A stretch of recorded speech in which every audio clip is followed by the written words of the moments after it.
ላማችን በጉጉት ተጠብቁት የነበረው ድምፃዊ ቴዎድሮስ ካሳሁን ነው።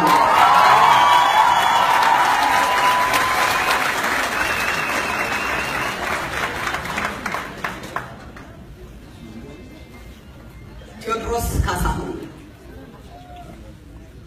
ከሁለት ዕውቅና ድንቅ የኪነ ጥበብ ባለሙያዎች ከካሳሁን ገርማሞና ከጥላይ አብራጌ ጁላይ 14 1976 ዓመተ ምህረት በአዲስ አበባ ከተማ ተወለደ። ስምን መልአክ ያወጣዋል እንዲሉ ለሀገር አንድነትና ለወገን ተፋላሚ በሆነው በቴዎድሮስ ተሰየመ። ከጥዬ ነውና በፍቅር በእንክብካቤ ያሳደጉት አባቱም የሀገርና የወገንን ቁም ነገሮች በልጅነቱ አስጨበጠው። ገና በቤተልሔም ትምህርት ቤት ትምህርቱን በመከታተል ላይ ያለ ነው የኪነ ጥበብ ፍቅርና ችሎታው በደም ውስጥ አብሮት የተፈጠረና የታወቀው። ቴዲ ማይክሮፎን ጨብጦ መድረክ ከረገጠበት ለተመልካች ከቀረበበት ዕለት ጀምሮ ያዳመጡት ጆሮዎች የድምፁን ውበት ለማድነቅ ጊዜ አልፈጀባቸው። የቴዲ ችሎታ እንደ አንድ ድምፃዊ መዝፈን ብቻ ሳይሆን እንደ ደራሲ መጻፍ፣ እንደ አቀናባሪ ማሳመር፣ እንደ ዜመኛ ማስጣም፣ እንደ ጀግና ደግሞ እንደ አርበኛ ማስጀገን ይችላል።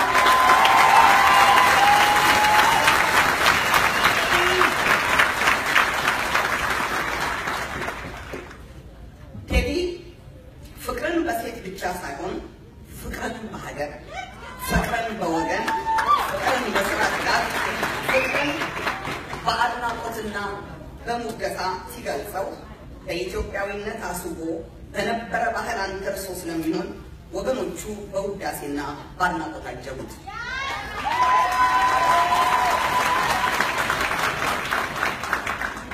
በሃይማኖት ሳትነጣጠል የኖረችዋን ኢትዮጵያን በመንፈስ የተሳሰረ በፍቅር የተጣመረ ሕዝብ ያለባት መሆኑን አመለከተ። የማይደፈሩ ግን ሊነገሩ የሚገቡ እውነቶችን በመድፈር አቀረበ።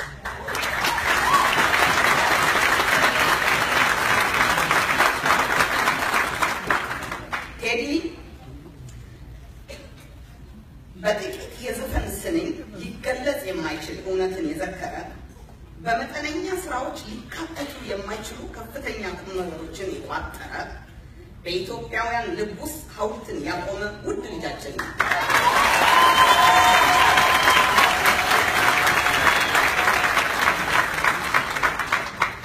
ይህንን የህዝብ አንደበት፣ ይህንን የታሪክ ዘጋቢ፣ ይህንን የእውነት ጠበቃ፣ ይህንን ፈር ጠቋሚ ፕሮፌሰር አለማርያም እንዲህ ሲል ይገልጸዋል። ኢትዮጵያዊነት ለቴዲ የአንድነት መሰረት ውል ነው። የደከመ የሚመስል ብርታትን መገንባት፣ የተናደ የሚመስል እምነትን ማጽናት፣ የራቀን ተስፋ ማስረጽ፣ ይህ ነው ኢትዮጵያዊነት ለቴዲ።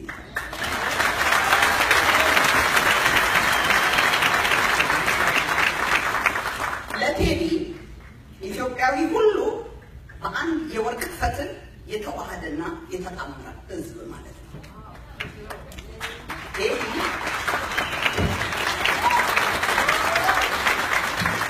በኢትዮጵያውያንና በዓለም አቀፍ መድረኮች ዝናን በመጎናጸፍ ሳቢያ ስራዎቹ በገበያ ላይ አቻም የላቸው። የሀገር መሪዎችን ብቻ ሳይሆን በሙያቸውና በስራቸው ሀገር የሚያስጠሩትን በማሞገስና በማጀገንም ይታወቃል። የትውልድ ኮከብ በሚል በካናዳ የተሸለመው ቴዲ በእምነቱና በቀናነቱ የተለያዩ የህብረተሰብ አገልግሎት ሰጪ ድርጅቶችንም ተቋማትንም የሚረዳ የሚደግፍ ባለሙያም ጭምር ነው።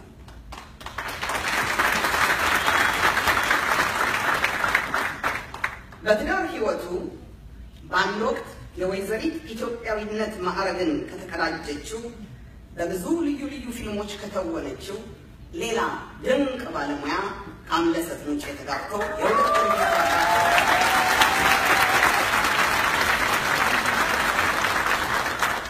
ሲድ ይህንን የተዋጣለትና የተከበረ ድምፃዊና የፈጠራ ባለቤት መልእክት በተሞላው ድንቅ የሙዚቃ ስራና ግጥሙ ታሪካችንና ባህላችንን ለመጠበቅ ያለማቋረጥ ለሚያደርገው ጥረት አቅም የሌላቸውን አቅም ለመስጠት ለሚያደርገው ሰብአዊ እርዳታና አርአያነት ስፍር ቁጥር በሌላቸው ወገኖቹና የሚወደድና የሚደነቀው መሪ ኮከባችንን ቴዎድሮስ ካሳሁንን ተሸላሚ አድርጎ ያቀርባል።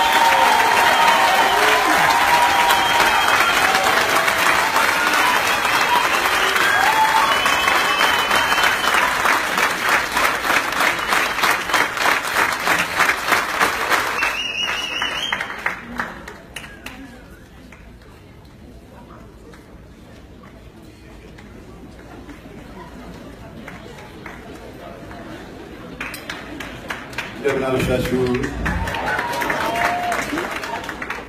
በቅድሚያ በጣም አመሰግናለሁ።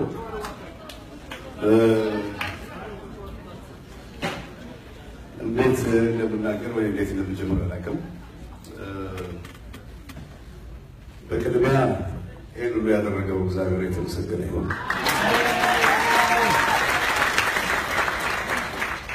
በእውነት ለመናገር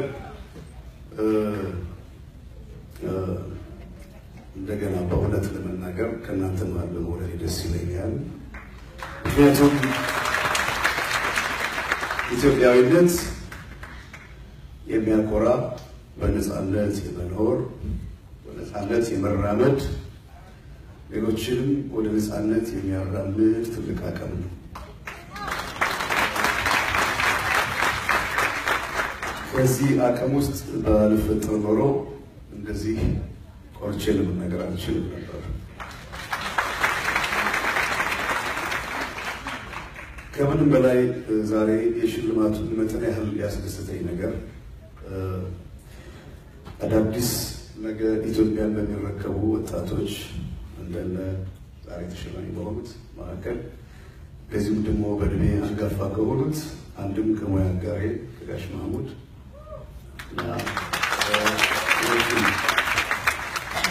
እዚህ መሀል ላይ ነው እንግዲህ ነው ያለሁት።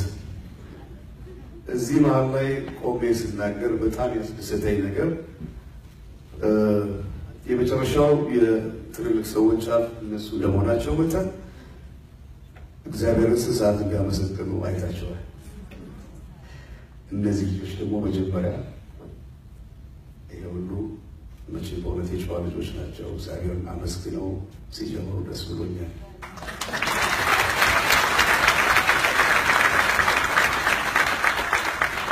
ለኔ ኢትዮጵያዊነት ይሄ ነው መጀመሪያው።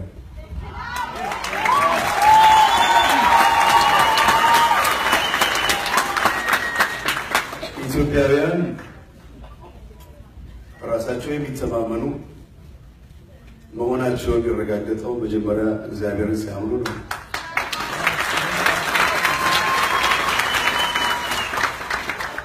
አባቶቻችን ታቦት ይዘው አድዋ ላይ ድል አድርገው ነው ነፃ ያወጡን።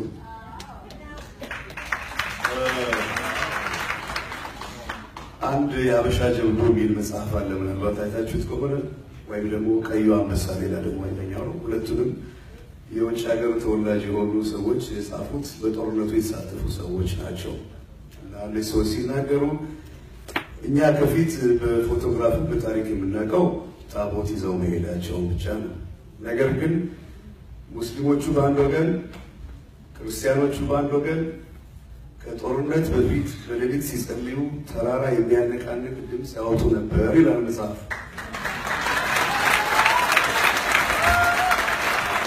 እና በዚህ መሀል ዛሬ እንደዚህ ታዳጊ ልጆች ነገ ኢትዮጵያን የሚመሩ መሆናቸውን ለማወቅ እግዚአብሔርን አመስግነው ሲጀምሩ ያስታውቃል።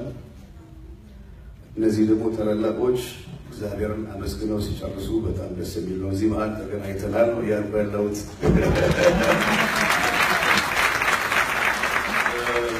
በመቀጠል በቅርብ ያለችው ረዳቴ ባለቤቴ አምለሰትን ላመሰግን እወዳለሁ። አባቴ አቶ ካሳሁን ግርማሞ፣ እናቴ ወይዘሮ ጥላዬን ላመሰግን እወዳለሁ። እንዲሁም ዛሬ ላለሁበት ደረጃ ሁላችሁ ተባብረን እናንተ ሳትወዱኝ እኔም የፈለገ ነገር ቢሆን እዚህ ቦታ አልመጣም ነበር። ሁላችሁ ላመሰግን እወዳለሁ። እንዲሁም ይህን ሽልማት እንዳገኝ ደግሞ አክብሮ በዚህ ቦታ ለጋበዘኝ አዘጋጅ ክፍሉ ከፍተኛ ምስጋና አቀርባለሁ። እግዚአብሔር ይስጥልኝ።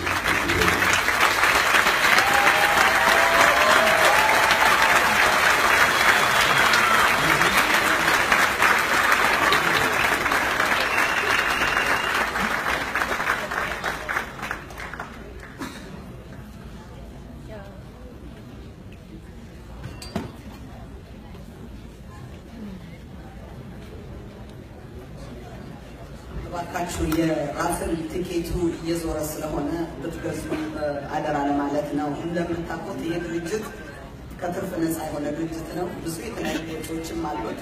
ነገር ግን ለእናንተም ደግሞ ያዘጋጀው 3 ትልልቅ ሽልማቶች ስላሉ ቲኬቱን በመግዛት ሳትገዙ ማለት ይሄን እንድትተባበሩ እንጠይቃለን። ፕሮግራማችን ከተጠናቀቀ በኋላ ደግሞ ልዩ የሙዚቃ ዝግጅቶች ይኖሩናል እና ብዙም ሰርፕራይዝ ማድረጋችሁ ነገር ይኖራል እና እንዳትሄዱ እንጋብዛለን።